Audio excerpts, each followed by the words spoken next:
अब हम आपके आशीर्वाद की प्रतीक्षा कर रहे हैं। हम सबकी ओर से प्रार्थना कर रहे हैं पूज्यपाद महाराज श्री के श्री चरणों में कि आपका आशीर्वाद हमें, हमारे विद्यार्थियों को प्रेरणादायी बने। ऐसा अनुग्रह आप हमारे ऊपर बनाएं, हमें आशीर्वाद दें कि हमारा भगवान में मन लगे, कल्याण हो सबका। परम पूज्य श्री महाराज जी। नमः परमहंसास्वादित चरण कमल चिन्मकरंदाय भक्त जन मानस निवासाय श्री रामचंद्राय सद्गुरुं सद्गुणाधारं ध्यानगम्यं निरंजनम् अखंडानंदपादं वै भूयो भूयो नमाम्यहम्। जीवन धन जीवन सर्वस्व आराध्य श्री सद्गुरुदेव भगवान के युगल पावन पवित्र चरणारविंदों में साष्टांग वंदन। अनंत श्री समलंकृत पूज्य श्री शास्त्री जी महाराज के गुरुकल्प पूज्य शास्त्री जी महाराज के श्री चरणों में बारंबार प्रणिपात। आदरणीय गोस्वामी इंदिरा बेटी जी, जिनकी चरण शरण में या पुष्टि भागवत विद्यालय संचालित हो रहा है,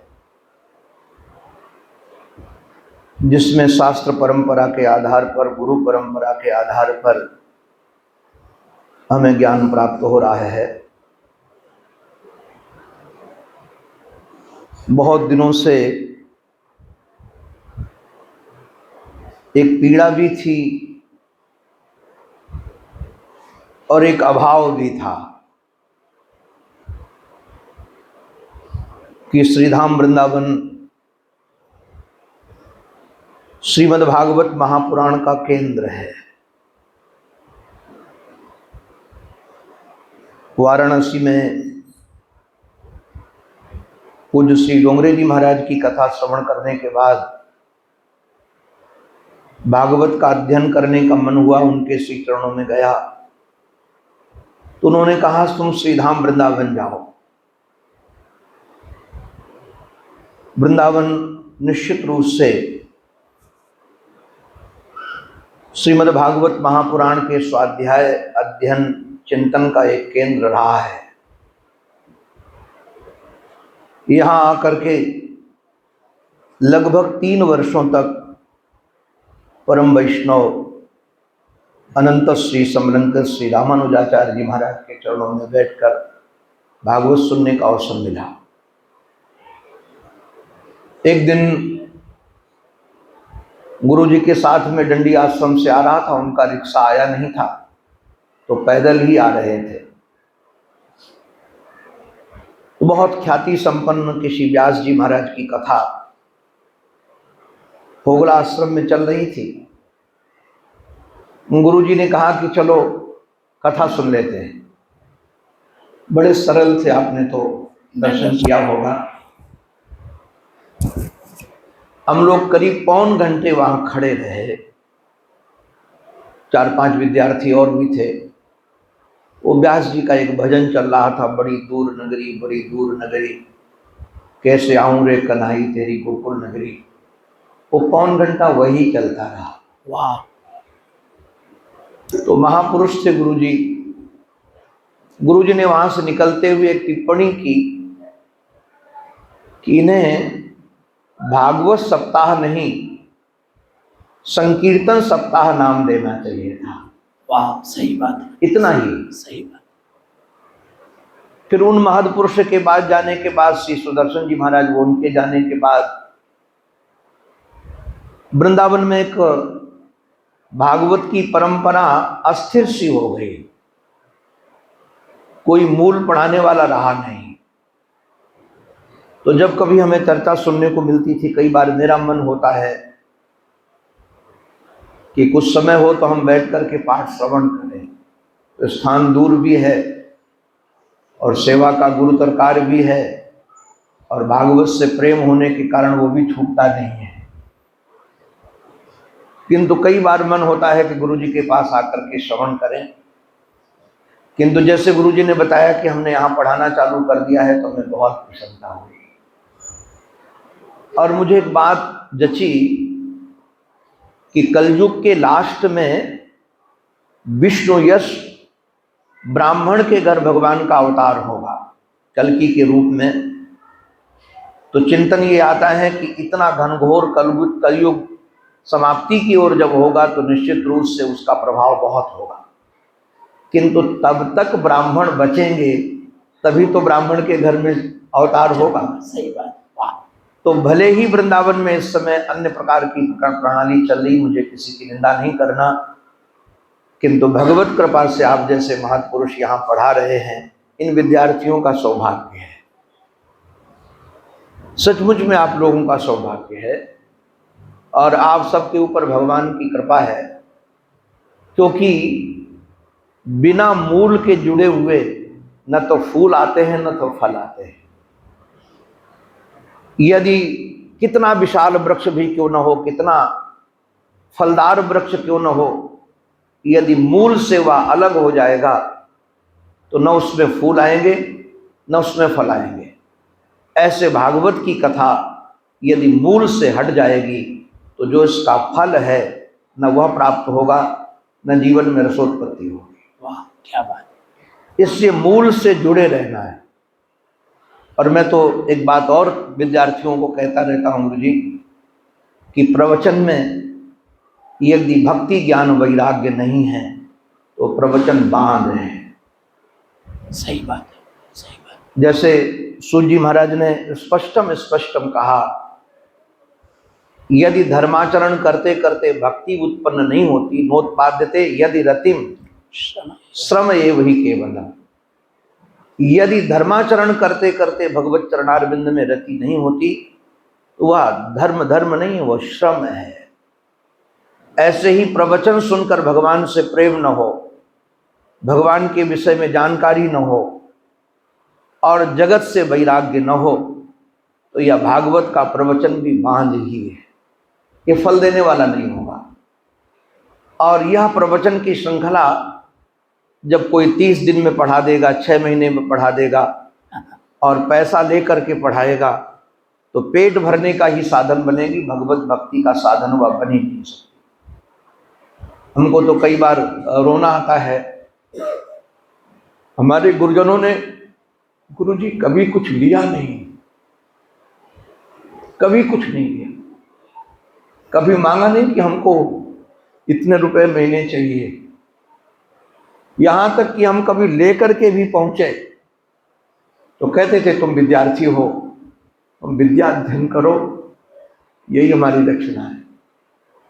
हमने पहली भागवत की, रामानुजाचार्य जी महाराज धोती पहनते थे यहां तक घुटनों तक, तो परम सुख की धोती लेकर के गया उनको, बड़े खुश होकर के, और लगा कि गुरुजी ले लेंगे। गुरुजी ने कहा नहीं, हमको ये नहीं चाहिए, हमारे पास धोती है, तुम भगवत प्रेम के लिए भागवत करो, यही हमारी दक्षिणा है। क्या बात। तो ये ऐसे गुरुजन हम लोगों को मिले और आप लोगों को भी पूज्य गुरुजी मिल रहे हैं, तो आप सब भाग्यशाली हैं। भागवत की एक श्लोक की चर्चा मैं गुरुजी के चरणों में निवेदन कर रहा हूँ अपनी वाणी को पवित्र करने के लिए। यस्याम वै श्रूयमाणायाम कृष्णे परम पुरुषे भक्तिरुत्पद्यते पुंसः शोक मोह भयापह। सच कहें, आज हम लोग चांद पर पहुंच गए, मंगल ग्रह पर पहुंच गए, नए नए विकास, नए नए आयाम खुल रहे हैं, किंतु यदि देखा जाए तो जीवन में जीवन जीने की कला हम भूल गए। अनेकानेक कलाओं के हम जानकार हो गए, किंतु जीवन जीने की कला भूल गए। और जीवन जीने की कला यही है कि हम वर्तमान में रहें, भूत का भूत हमें परेशान न करे और भविष्य का भय हमें भयभीत न करे, और वर्तमान में रहकर किसी से रागत द्वेष न हो। यही जीवन जीने की कला है। यदि हमारे पास धन बहुत है, वैभव बहुत है, मान प्रतिष्ठा बहुत है, किंतु भूत का भूत हमारा गला पकड़ कर बैठा है, तो हमको जीना नहीं आ रहा है। अथवा भविष्य का भय यदि हमें भयभीत कर रहा है, तब भी हमको जीना नहीं आ रहा है। और वर्तमान में भी किसी से हम मोह करके बैठे, राग करके बैठे हैं, तो जीवन जीने की कला हमें नहीं आएगी। तो ये मिलेगी कहाँ से? बोले यस्याम वही श्रूयमाणायाम, ये श्रूयमाणायाम क्रिया श्रूयते इति श्रूयमाणायाम तत्कालावच्छेदेन, जैसे हमने सुना, तो ये नहीं कि 1 महीने बाद, 2 महीने बाद, 1 जन्म बाद, 2 जन्म बाद। तत्कालावच्छेदन का अभिप्राय तुरंत ही ये भगवत कथा हमारे कानों में प्रविष्ट होगी, कृष्ण कथा। तो यश्याम वही श्रूयमाणायाम कृष्णे परम पुरुषे, ये परम पुरुष श्री कृष्ण की कथा ये करेगी क्या? परम पुरुष श्री कृष्ण के भक्ति उत्पद्यते पुरुषा, उनके चरणों में प्रेम उत्पन्न कर देगी। और जैसे उनके चरणों में प्रेम उत्पन्न होगा तो शोक मोह भयापहा, ये तीनों के तीनों भयभीत होकर भाग जाएंगे, तीनों नहीं रहेंगे। तो मुझे कई बार लगता है भागवत की महिमा तो अनेकानेक पुराणों में गाई गई है, किंतु भागवत में भागवत की महिमा है, इससे बढ़िया और महिमा क्या हो सकती है? तुरंत तत्काल फल देने वाली महिमा और तुरंत महिमा देने वाली श्रीमद् भागवत महापुराण। मुझे यहाँ एक बहुत अच्छे विद्वान हुए, पूज्य गुरुजी जानते हैं, पूज्य श्री श्रीनाथ जी मिश्र जी, श्रीनाथ जी शास्त्री जी। श्रीनाथ मिश्र तो वाराणसी में थे, राम कथा के विद्वान थे वो। तो मैं उनके चरणों में जाया करता था आश्रम के नाते। तो एक दिन मैं उनके चरणों में गया हुआ था और नैष्ठिक ब्रह्मचारी था, लाल वस्त्र पहनता था, संन्यास नहीं लिया था। तो शास्त्री जी ने पूछा कि मैंने सुना है कि आप भागवत करते हो। हमने कहा महाराज जी, आप गुरुजनों का सुन करके करता हूँ। तो शास्त्री जी ने एक बात कही जो शायद हमारे लिए उनका आशीर्वाद था। उन्होंने कहा कि मेरे पास खाने को नहीं था,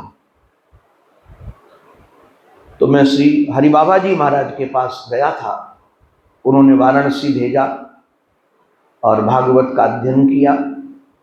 आज भागवत की कृपा से मेरे पास इतना है कि मुझे ही नहीं पता है। उन्होंने कहा किंतु भागवत से जो लेना चाहिए था वो हमने नहीं लिया, हमने भागवत भगवान से मांगा नहीं। तो तुम तो सन्यासी ब्रह्मचारी हो, मेरी तुमसे प्रार्थना है किंतु भागवत से धन नहीं, भागवत से भगवान को मांगना। भागवत भगवान तुम्हें देने में समर्थ है, और भगवान यदि मिल जाएंगे तो फिर क्या शेष रह जाएगा। आपने एक बात बहुत अच्छा ये दिव्य श्लोक उठाया, ये पोषणम तद अनुग्रह, ये 6वां स्कंद बहुत अद्भुत है। भागवत के सभी स्कंद अपने में परिपूर्ण हैं, किंतु जैसे 10वां स्कंद बहुत अद्भुत है, वैसे 6वां स्कंद भी बहुत अद्भुत है। भले इसमें 19 अध्याय हैं, किंतु भगवान अनुग्रह, पोषण का वर्णन है, भगवान कैसे अनुग्रह करते हैं। हम तो कई बार सोचते हैं कि भगवान अनुग्रह करने का बहाना खोजते हैं, अनुग्रह करने का बहाना खोजते हैं। क्यों? क्योंकि यदि कोई बहाना न मिलेगा तो भगवान में दोष लग जाएगा, वैषम्य दोष। तो वैषम्य दोष न लगे इसलिए बहाना खोजते हैं कि कोई ना कोई हेतु तो मिल जाए, कोई ना कोई कारण तो मिल जाए। ये अजामिल में एक बहाना खोजा, उसका उद्धार करने के लिए नामाध्यास के माध्यम से।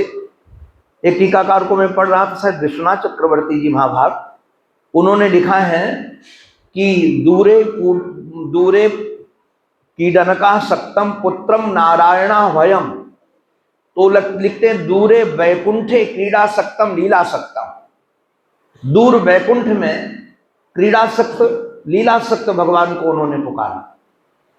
तो जैसे ये अर्थ किया तो मैंने कहा ठीक है, भाव की दृष्टि से अच्छा है, किंतु जिसको वेदव्यास जी महाराज पोषण सिद्ध करना चाहते हैं वो पोषण सिद्ध नहीं होगा। इससे पोषण सिद्ध क्यों नहीं होगा? क्योंकि जब तक ये नहीं होगा कि वो पुत्र को पुकार रहा था, तब तक वह नामाध्यास कैसे सिद्ध होगा? वो अब परमात्मा को पुकार ही नहीं रहा था। तो भगवान तो बहाना खोज लिए कि नाम तो आ गया हमारा, और नाम जो लेता है निश्चित रूप से किसी भाव अनख आलसो आदि से उसका कल्याण कर देते हैं।